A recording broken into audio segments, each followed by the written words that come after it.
Coming up on Midco Motorsports, the race for the inaugural Midwest Sprint Touring Series crown is heating up. Find out which drivers captured the feature wins in Rock Rapids and Jackson. Late model fever struck the Midco Motorsports region last week with special events in Minnesota and South Dakota. We've got the highlights and post-race reactions. And hear from the man that heads up one of the top race rescue teams in the country. The green flag drops now.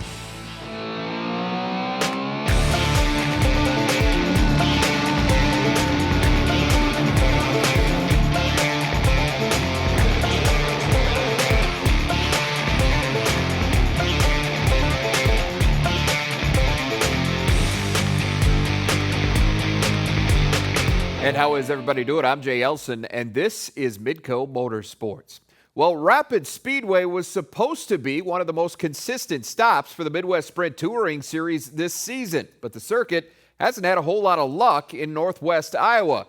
After opening its season at Rocky on May 1st, the MSTS was washed out in its next two attempts. Friday, that streak finally came to an end. A total of 31 sprint cars made their way to Rock Rapids for what was the fifth MSTS race of the season. We'll get to them in a bit. Let's check in on the hobby stocks first. Points leader Dustin Gulbranson looking to improve on the previous week's fifth place finish.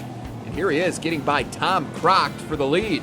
The sixth car would stay out front for the next several circuits, but Chad Loneman makes his move with just a few to go. The 17L, which started ninth, finds a little extra zip off the restart and overtakes Gulbranson for the lead.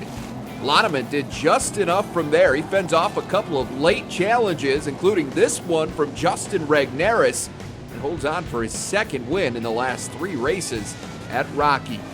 The B-Mods were up next, and there was all kinds of trouble at the front of this one. On the restart, Trevor Crock sets off a chain reaction in turn two. Crock had been running second. Last week's winner, Cody Arndt, started 10th, but he'd find his way to the front right here. Arndt rides the bottom past Thor Anderson. But Arndt would run into his old problems a short time later after another restart. He's trying to hold off Maya Christensen, but the 84 loses its grip on the lead in turn four. Arndt spins and would have to settle for second. Christensen would gain the lead for good on the ensuing restart. He goes on to pick up his third win of the year. The USRA stock cars have been Rocky's most competitive class this season. Just one repeat winner coming in, and that number wouldn't change on Friday. Spencer Callis took control early from his number 2 starting spot, but behind him, the 27 of Randy Brands was charging through the field. Brands, who finished 4th at Clay County Fair Speedway earlier that night, got to Rock Rapids just in time for the feature. He started at the back, but completes his climb in a hurry. Brands goes from worst to first, becoming the 5th different stock car winner of the season. The nightcap featured those MSTS 360 sprints, and it was the Dusty Zomer show early on. He builds a huge lead in the Buffalo Wild Wings 82 as Zoom Zoom looked well on his way to a second MSTS victory. The lap traffic threw a wrench in that plan. A little over halfway through, Zomer gets caught in the wrong place at the wrong time. A couple of back markers tangle in front of him, and the 82 has nowhere to go. Zomer tumbles hard, but would escape uninjured. That gave the top spot to points leader Eric Lutz, and the 6 car picked up right where the 82 left off. Lutz runs away from the field for his first series win.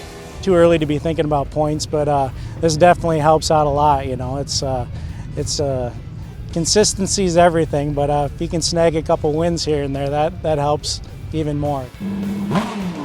The MSTS would round out the weekend Saturday at Jackson Speedway. We'll start with the hobby stocks, though, and it would be the 45 of pole setter Drew Bargloff that assumes the lead off the start. He'd hold on to that top spot for the first 2 circuits, but on lap 3, Malik Thompson finds some room on the bottom. The 27 completes the pass. But his lead wasn't safe either. A lap 6 restart was just what Justin Lunenberg needed. He makes the most of the opportunity, getting by Sampson for the second lead change of the night, and that would be the last. Lunenberg holds on to clinch his second straight win in Jackson. Back to those MSTS sprints now. Friday's winner, Eric Lutz, starting 5th for this one, 4 spots behind Dusty Ballinger, who led the way in the 2D machine. Ballinger took control right from the green flag and builds a big lead by the time he gets into lap traffic. And those slower cars were no match for Combine. He mows them down one by one. Fast forward to the final lap now. Greg Baker making a hard charge in the high groove, but the 11X can't quite get it done. Ballinger holds on for his first MSTS victory. Greg was coming. I could hear him back there. So thankfully the race was over and we hit the checker flag first. Ballinger, who is the 4th driver to win an MSTS feature this season, is currently holding down the number 4 spot in the series standings. He trails Lutz by 59 points. We round things out with the A-Mods. Picking up on lap 6, Aaron Krohn and Brandon Beckendorf fighting for first, and it's Beckendorf blowing past Krohn as they head down the back chute. And the 5-car kept control the rest of the way. Beckendorf cruises to an easy win, his first of the year at Jackson Speedway. It's 2 in a row right now, so we're kind of on a roll. And usually the drier it gets, the better we're getting. So we're kind of on a roll right now, and I'm pretty happy with it. Late models headlined events at a couple of tracks in our region last week. We'll recap the specials at Park Jefferson and Buffalo River Race Park when Midco Motorsports rolls on.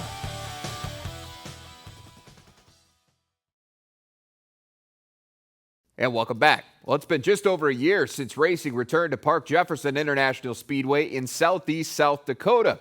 And while there are a number of people that deserve a share of the credit for that, Mark Lloyd is near the top of the list. Lloyd and his family were instrumental in the rebirth of the Speedway, doing everything from selling tickets to prepping the racetrack itself. So when Mark passed away in January, plans to honor him were immediately put into motion. Last week, that plan became reality, with 3 of Mark's favorite classes converging on Park Jefferson for the first Mark Lloyd Memorial. Those classes were the Sport Mods, stock cars, along with late models from the Corn Belt Clash and Mars Dirt Car Series. The first 2 features of the night went 23 laps in honor of Mark's favorite number. The 5X of Chris Abelson would lead the 22-car Sport Mod field to the green flag, and he'd end up leading all the way to the checker. Not even a couple of late cautions could slow Abelson down as he cruises to an easy win. Elijah Zievenbergen is a name we've said a lot here on Midco Motorsports this season. The Ocheyedan, Iowa native swept the Ironman races at Sioux Speedway and Rapid Speedway in early June, and he'd find himself back out front in the stock car feature. The 66Z grabbed the early lead. Like Abelson, Zievenbergen leads all 23 laps on his way to victory lane. He's now 3 for 3 at Park Jefferson this season. We changed the car up a lot from the heat to the feature. Just wasn't driving how we wanted it to. So I changed a whole lot on it between the heat and feature, and it actually came around a lot better. On to the main event, the late model special, pitting cars from the Corn Belt Clash against the Mars Dirt Car Series. Terry Phillips earned the right to start on the pole for the 35-lap feature in his 75P, but he wouldn't be on top for long. Opening lap 2012 Mars champ Jesse Stovall shoots past Phillips for the lead on the outside of turn 3. Stovall spitting sparks from his left rear wheel, but it didn't seem to matter as he continues to widen the gap. Caution on lap 20 would bring him back to the pack, and on the restart, defending Corn Belt Clash champion Chad Simpson makes his bid for the lead, but Stovall was having none of it. He pulls away again and goes on to collect his 3rd Mars Dirt Car Series win of 2015.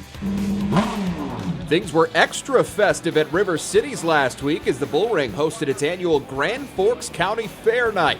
A couple of different classes involved, including the Legends cars. Watch what happens just after the feature goes green. Bismarck's Steven Coots slices through the field. He goes from 4th to 1st in a matter of seconds, and nobody was going to catch him. Coots weathers a minor challenge from the 86 of Troy Hoff on the final lap, but holds on to take the checkered flag.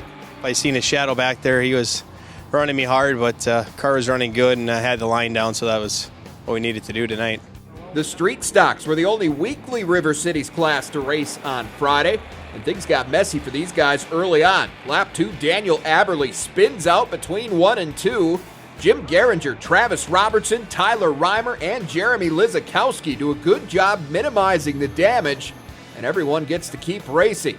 Robertson would bounce back in a big way. With 4 to go, the 10R is closing in on race leader Rory Opp.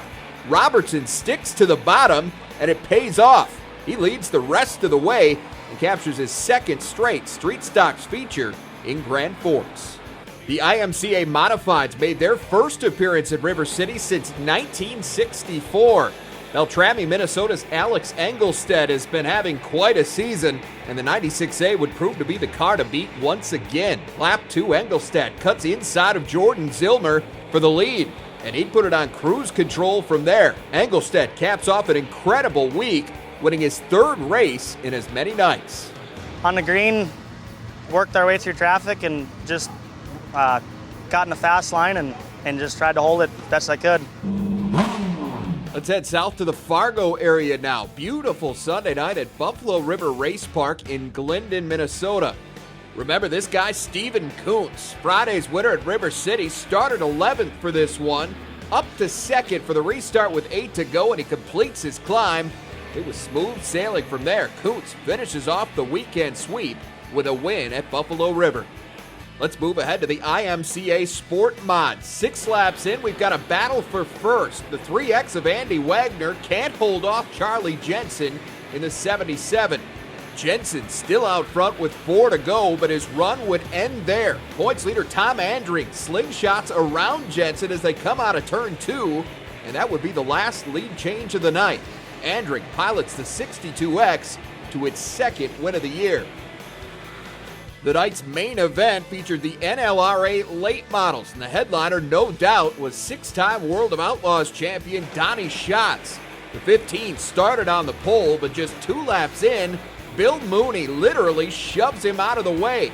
Mooney would go on to build a commanding lead, but with 14 to go, he gets too high in turn 2. Mooney slides off the track, and that would end his evening.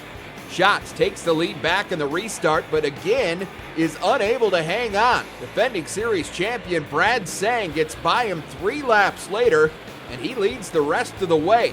Schatz settles for 4. The restart helped. They all kind of went to the middle, to the higher side, and I went low, and then car picked up speed. Now, despite the win, Sang remains third in the NLRA standings. He's chasing a couple of his River City Speedway rivals in Mike Bulkin and Dustin Strand. The goal for every racetrack is to make sure its drivers get home safely. We'll talk race rescue with one of the best in the business right after this.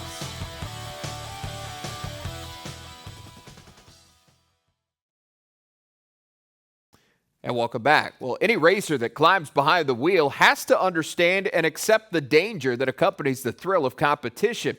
With that said, it's the racetrack's responsibility to make sure things stay as safe as possible and to act quickly when and if the situation calls for it. A large share of that responsibility falls on a track's race rescue team, and the Midco Motorsports region is home to one of the very best in the business. In this week's Inside Track, Rod Pattison catches up with the man that's been keeping the races safe for decades. On this week's Inside Track, we talk with a man who he and his team set the standard in first responding not only 24 hours a day off the track, but at the racetrack as well. Our good friend Jay Masur joins us. Jay, welcome to the show. Hey, thank you, Rod. I appreciate it. Absolutely. Back in 1976 was a fateful day. Before that, you and your dad and your family were huge race fans, obviously. But that night was a tragic night, and that really kind of took your family from just race fans to somewhat more than that. At Huset, my dad and I and our whole family used to sit up at the top of the hill to the left on top of a wood pile. And that was from the mid-60s all the way to 1976, the date that you're talking about.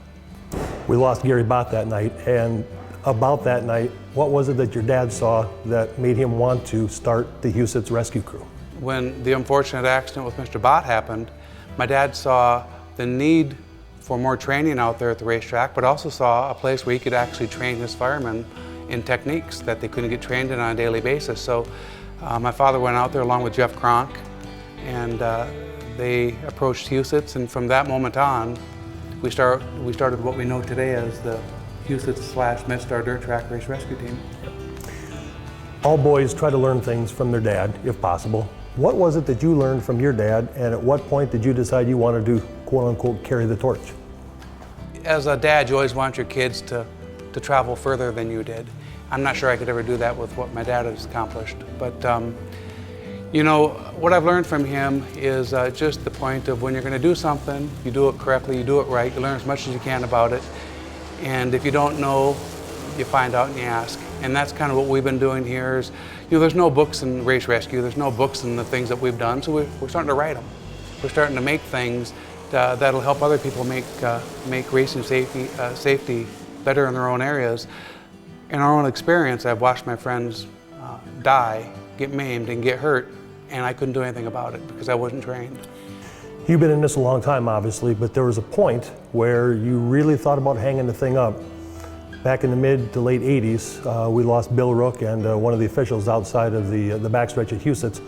That took a big toll on you. That was a horrible experience. Bill Rook was a friend of mine, and he was one of the best racers of the time. And a week before he died, he came up to me and says, you know, Jay, if anything ever happened to me, I hope it happens right here because I know that you'll save me. And the following week, it happened. It's tough. And that leads me to the emotional part of it. Obviously, you're very emotional, and so am I. How do you keep the emotions at bay when you try to go and help a driver, per se? From that moment on, after my friend had passed away at the racetrack, I wanted to quit. My dad wouldn't let me. He says, you got to hop on the horse one more time, and he made me come back out to the track. And when I came back out to the track, I had drivers coming hugging me, and I had my dad and so forth. From that moment on, I realized it was more than just a race rescue team, it was a family. It was people that cared about each other. The one thing my dad taught me is he says, you know, when you're out there doing your job, you have to wipe the slates clean, you have to wipe the faces off, and you have to act like you're just working on a plastic dummy, especially when you're working on a friend. And I've taken my dad's philosophy and I live with that today. Sometimes I often not look at the car number when I get to the car. You know, so there's certain things that we all do to try to protect ourselves psychologically in those types of moments. Last but not least, I don't know if a lot of people know this or not, but you and your team are scheduled for about 70 shows across the country this year. Talk about those shows and what you can take from it, and then what other rescue crews around the country can take from what you can teach them. Sure, and a lot of that is a courtesy of Tony Stewart. He's really made a lot of this possible. He's given us the best of the best to work with. But what we're doing right now as we speak is we go to these shows that we're working, and if the teams there want to learn, we'll spend time with them before the show and go through some extrication techniques and go through some techniques on how to properly put out these methanol and ethanol fires, and we'll talk a little bit about the medical portions and talk a little bit about these cars when they get damaged, how you take them apart, how you get the guys out of those confined race seats. So, you know, we're not only working the shows as we go out, we're hopefully leaving the track better than what we found it. Keep up the good work, my friend. Thanks for joining us. Thank you. Jay Masur sets the standard. His dad was inducted into the Husett Speedway Hall of Fame in 2003. He's a shoo-in as well. Jay Masur on this week's Inside Track. All right, thanks, Rod. Masur's connection to Tony Stewart stems from a 2013 crash at Oskaloosa, which left the NASCAR star with a badly broken leg. Stewart has since credited Masur and his team with saving his leg and possibly his life. Well, one local driver is making a pretty good name for himself at the sprint car capital. We'll give you an update on Justin Henderson's stellar season when we come back.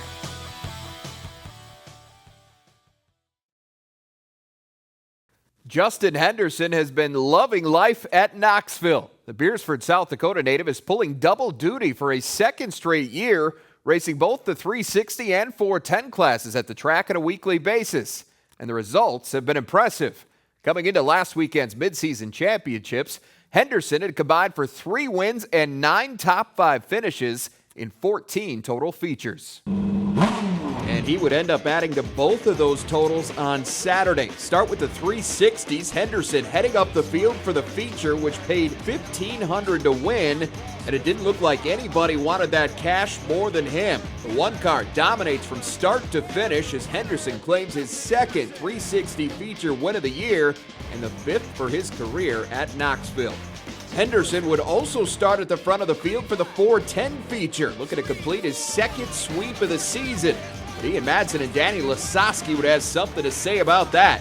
Fast forward to lap 6. Lasowski throws the slider at Madsen in turn 3 to take over second. 1 lap later, same spot, same result. Lasowski blows by Henderson for the lead. Lap 8 now, Henderson trying to hold on to the runner-up position. Madsen tries to sneak inside, but his car won't fit. The 18 backs into the wall and would be done for the night. Back up front, Lasowski does it again. The dude makes it back-to-back 410 wins. He's got 105 for his career at Knoxville. Lasowski and Henderson remain 1-2 in the points, but the gap between them continues to grow. Terry McCarl and Madsen have now switched spots while Brian Brown moves into the top 5 after a 5th place finish on Saturday. Great crowd on hand once again at Huset's on Sunday. Pick things up with a Hobby Stocks feature. Logan Fitzpatrick started on the pole in his L82, and the Sioux Falls native proved he belonged there. Fitzpatrick tested briefly by the 15 car of Tom Croct, but that was it. Fitzpatrick leads all 12 laps en route to his 2nd career win at Huset's. My dad's spot on every week with our setup, and car was perfect, track was awesome. Finally, he says. Fitzpatrick had been close this season. The win gave him his 4th top 5 finish in 5 races at Huset's. He's currently 4th in the points, 6 off the pace of Dustin Goldbranson, who finished 2nd. To the street stocks now. Jim Pruitt gunning for his first ever win at Huset's, and he had his 97 car on the pole. Points leader Gary Brown Jr., one of the guys trying to chase him down. The 22 worked its way up from 9th to take over the 2nd spot, and then started to zero in on Pruitt and catch him with 3 to go. Pruitt able to fend him off, but his luck runs out just seconds later. He loses control in turn 4 and collects Brown in the process. That dropped both of them to the back of the pack and opened the door for Zach Van Voorst.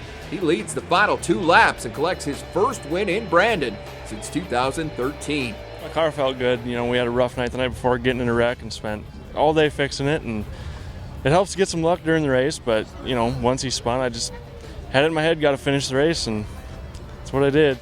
Jason Wagner is another guy that was hoping to find victory lane for the first time at Huset's. He started first for Sunday's Micro Sprints feature. Wagner would get all he could handle from Greg Gunderson, who came in number 1 in the points. Gunderson made several runs at the 51W throughout the 12-lap feature, but Wagner able to fight him off. A late caution would force a green-white checkered finish. Gunderson gives it one last try, but he makes contact with Wagner between turns 3 and 4, and that would seal it. Wagner holds his ground and goes on for his first feature victory. Those guys are the best around here. I mean, they're fast. They're always fast. If you're going to beat them, you're going to earn it. And they definitely made me earn it. The IMCA Race Savers fired up next. Casey Abbas started on the outside of row 2, but he wouldn't stay there for long. The Rocket Man cuts to the inside and blasts his way to the front before the end of lap 1, and he never looks back. Abbas takes his 3rd win of the year by nearly 6 seconds. It's a great feeling when the car's working the way it was, because you know that you hit the setup right on. You can really be off very easily on these cars some nights. The 410 Outlaw Sprints rounded out what was a very quick show, and these guys weren't messing around. Linton Jeffrey making his first appearance of the season at Huset's, and it looked like he might run away with it. Jeffrey piloted the 12 machine to an early 3.5-second lead on the field. But the story changed when he got into lap traffic. By the halfway point, Mark Dobmeier had reeled him in, and check out the move Dynamite pulls off here. Finds just enough room on the high side to squeeze past Jeffrey for the lead. And the 13 kept the throttle wide open. He becomes the first 2-time Outlaw winner at Huset's in 2015. Moves like that take a lot of confidence, and the previous laps before that I was running that cushion like crazy, and kept pulling my wing back and getting the car right where I needed it, and I knew I had a car that could zip around right around on that cushion, and he pulled off it a little bit, left me a car laying around the top, and it was definitely a little hairy, but we cleared him and took off. Now Dobmeier is still playing catch-up in the standings. He's chasing both Kading and Dusty Zomer, who are now tied for the overall lead. Ryan Bickett, Austin McCarl, and Joe Riedel round out the top 5. Well, we have reached the white flag. We'll wrap things up with a look at your weekend schedule next.